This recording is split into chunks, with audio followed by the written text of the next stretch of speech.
Magandang araw mga kapamilya. Magkapet pandasal muna po tayo. Ito po si Father Nono. Mga kapamilya, bago po tayo magsimula, batiin muna po natin ng happy fiesta ang mga kababayan nating Bicolano.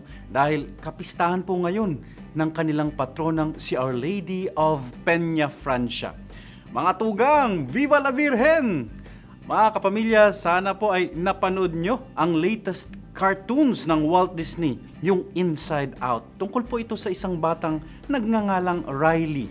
O mas tumpak, tungkol sa mga damdamin ni Riley na naglalaban-laban sa kanyang loob.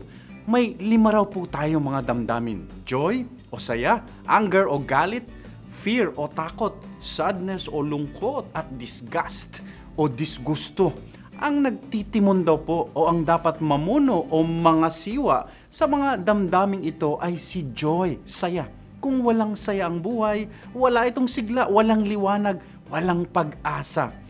Naalala ko kaya si Pope Francis dito at ang kanyang sinulat na Joy of the Gospel. Anya, a Christian is never bored or sad. Rather, the one who loves Christ is full of joy and radiates joy.